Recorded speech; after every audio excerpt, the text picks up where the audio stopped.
Okay, class. So in chapter 3 of Lyddie, we have Lyddie arriving at the tavern, at Cutler's Tavern, and feeling very much out of place, probably like a country bumpkin, as we would put it nowadays. She was wearing homespun clothing that was ill-fitting, and the mistress of the tavern came out and was very short with her and shoos her into the kitchen with Tryphena, who seems like a really great character. And now here we are, chapter 4, Lyddie. Frog and a butter churn. When Lyddie first came to the tavern, Willie built up the morning fire. But he overslept often, and several times the fire went out and someone had to be sent to the neighbors for live coals. The mistress was too mean to invest in a tinderbox, but she was mortified to be thought a careless housewife who let her kitchen fire die, so she put Lyddie in charge of it. The first few nights, Lyddie was fearful that she would not wake up early enough in her windowless room and slept on the hearth all night, so as to be sure to be the first up in the morning. Tryphena came in one morning and found her there, but instead of scolding, took pity. A sort of friendship began that morning. The cook was past her middle years and homely. She had never married, preferring, as she said, not to be a slave to any man. Ahead of her time. She was large and vigorous, impatient with Willie, who had to be told things more than once, but as the days wore on, won over by Lyddie's hard work and quiet ways. One morning, while Lyddie was churning, just as the cream was breaking into curdles, the cook told Lyddie about the 2 frogs who fell into the pail of milk. One drowned right off, she said, nodding her head in the direction of the door, which had just slammed shut behind Willie's back. But the other kicked and kicked as if in the morning they found him there, floating on a big pat of butter. Lyddie smiled despite herself. Tryphena continued, some folks are natural-born kickers. They can always find ways to turn disaster into butter. We can still hope. Lyddie nearly laughed out loud.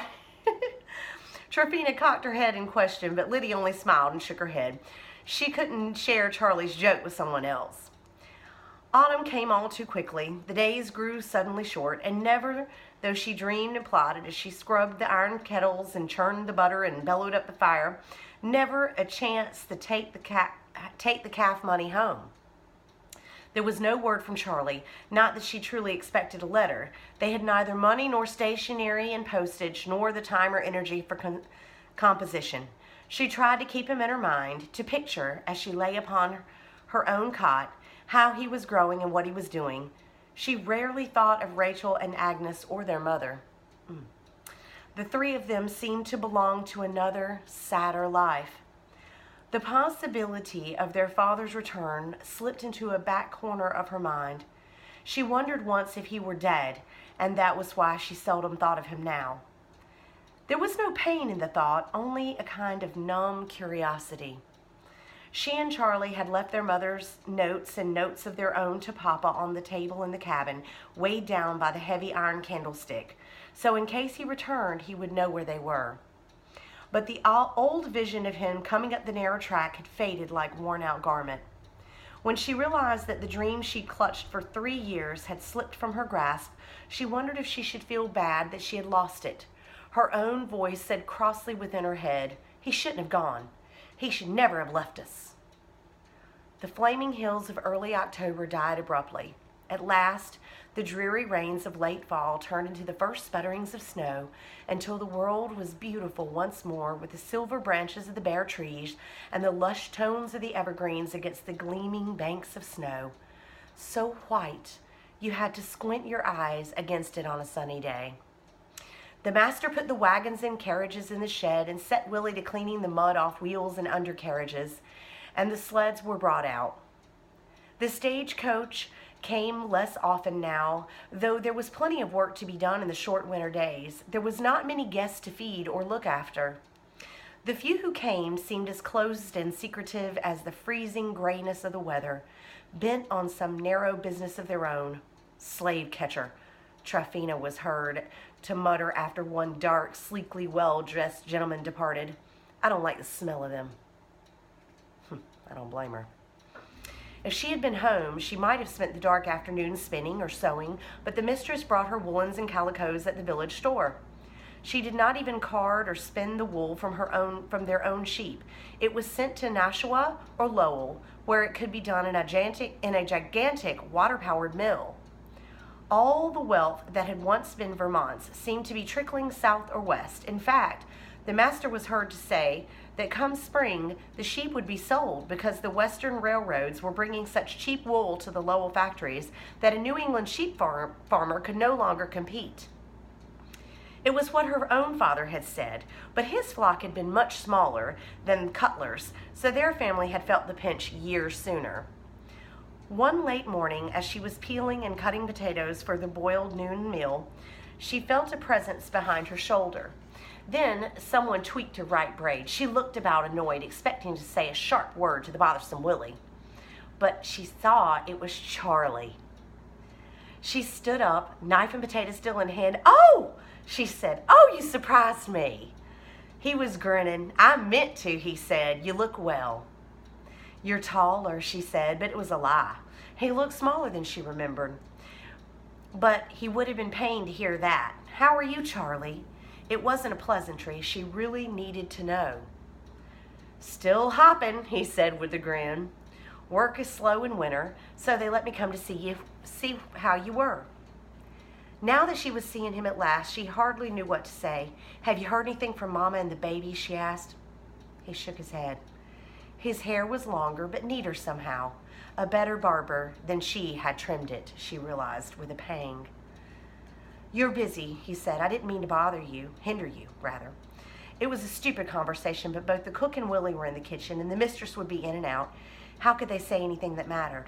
"Have you been home at all?" she asked, turning back to her work and motioning him to sit on a low stool beside her. "No," he said. "Nor you, eh?" She shook her head. She wanted to tell him about the money, how she wanted to get it safely home, ask him about what she should do, but she couldn't, of course, with others about. "I saw Luke a few times," he said. "He's been up once or twice to look at the farm. The house is fine." He lowered his voice. He had a bit of a laugh about the way we blocked the door. He had to climb in the window. She didn't like the idea of Luke or anyone else climbing in the window. It made the cabin seem less secure. A coon or a bear might climb through the window as well, or a tramp, but she didn't comment. "Do they work you hard?" she asked softly. He looked so small and thin. "They're fair. The miller works as hard as any of us hands. The food is plenty and good." "Then why aren't you bigger?" she wanted to ask him, but she bit her tongue. After he had gone, she thought of a hundred things she wished she had said. She could have told him about the frogs if she'd remembered to. He would have laughed, as she longed to hear his laugh, and she longed to hear his laugh. She was much lonelier after he went. His presence for an hour had rubbed off some of her protection, leaving her feeling raw and exposed. He had left about noon, carrying some bread and cheese Tryphena had pressed on him for his journey. He was wearing snowshoes that looked nearly as long as he was tall. Suppose it began to snow before he got back safely. Suppose he got lost. She tried to shake off her anxieties. Would someone let her know if something were to happen to him? It would be days. For they would let her mother know first, and then she might or might not write to Lyddie. It was too hard being separated like this. It was not right. "The weather will hold, eh?" Tryphena said, reading her mind. Lyddie sighed deeply. "You're worse than a little mother," the woman chided, but her eyes were softer than usual. The weather did hold for another 3 days, and then the blizzard of the winter came. The stock was watered and fed, the cows were milked, but there was little that Otis and Enoch, the 2 hired men, could do outdoors. So the kitchen was crowded with men, seeking the warmth of the great fire as they made spills for the March sugaring, whittling 4-inch segments of sumac, which they hollowed out with red-hot pokers. She thought of how she and Charlie had made spills last winter for tapping their own maples. Remember, guys, I told you about using the little wooden spills that you poke into the trees to get the maple syrup, the sap from the trees, which makes maple syrup and sugar. Their own efforts were so childish compared to the practiced hand of those hired men.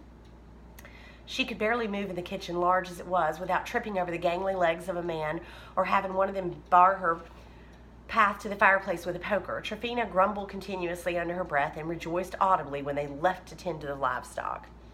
But Lyddie didn't mind so much. Their bodies were in the way of everything she had to do.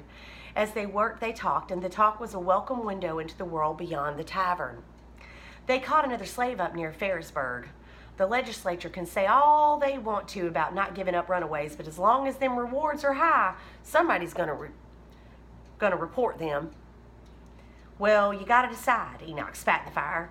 His spit sizzled like fat on a hot grizzle. Who's in charge?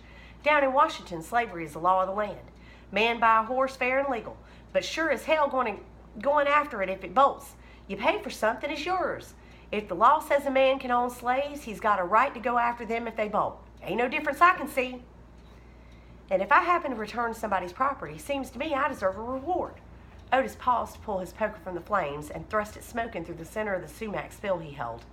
None of them high and mighty folks in Montpelier offer to pay me $100 not to report a runaway, now have they? Well, this weather they likely to be froze before you find them. You reckon the reward holds frozen or thawed? Why do you suppose anyone would try to run in winter? Don't they know how easy it is to track a critter in the snow? Way I figure, it's not snowing down there where they come from, eh? They don't know what it's like up this way. They just see a chance to run, they run. They don't give it good thought. I'd give it good thought, Lyddie said to herself. I'd get it all figured out, close and choose my time right. If I was running, I'd pick me an early summer night with a lot of moon. I'd just travel by night, sleep in the day. Can you believe these fools, Tryphena was saying in her ear? They don't know what it's like to be trapped. Certainly Lyddie and Tryphena know what it's like to be trapped, don't they? Lyddie had never seen a black person. She tried to imagine how one might look and act. In a way, she'd like to see one. But what would she do? What would she say? And supposing it was a fugitive, what then? $100. Would they really give you $100 for turning in a runaway slave? Surely with that much money, she could pay off her father's debts and go back home. See, Lyddie has to think practically, and she doesn't have enough education and empathy or depth of understanding to understand why that's a bad thing. But you'll see later. March came. The sap began to rise in the sugar bush, and Cutler's was a frenzy of activity. Willie went with the hired men to help in the gathering and boiling of the sap. Mr. Cutler had built a large sugaring shed 2 summers ago, and the only time any of the men were around the big house was when the livestock needed tending to. Even then, Lyddie was called on to help with the milking and the feeding and watering of the stock. Added to all her chores was the task of clarifying the syrup brought up to the house. They had never bothered much with clarifying at the farm, as there had hardly been enough syrup or sugar for the family, but the mistress was very particular and stood over Lyddie, directing her. It was hot and exhausting work. Beating milk and ash lye with the syrup and boiling the mixture until the impurities rose to the top in a scum and could be skimmed off. But the mistress, who only watched and commanded, declared the light, clear syrup worth the effort. Some of the clarifying syrup was boiled until it turned to sugar and was molded into fancy shapes. Lyddie's favorite among the lead molds was the head of George Washington. Lead molds, was the head of George Washington, though sometimes the nose stuck and it was ruined. It was because of the molded sugar that Lyddie's dream of taking the calf money home came true, though she couldn't have known how this dream was going to come out. That's the end of chapter 4. Now, I'm going to pull up a photograph of some maple syrup and maple sugar molds, maple sugar candy that is still sold and made today, especially in Vermont, and especially through a store that I particularly like called the Vermont Country Store. They sell pure maple syrup and maple candies. As they are in Vermont, it is one of the products that is made locally there. Still today, almost the exact same process that Lyddie was using, they use today, although in larger quantities and with, of course, electricity and gas and things running into the house. So, where Lyddie was having to make a fire to boil the sap or whatever in the big stove in the kitchen, we have electricity, so it's much simpler. All right, that's it. Chapter 4 coming up. Oh, sorry.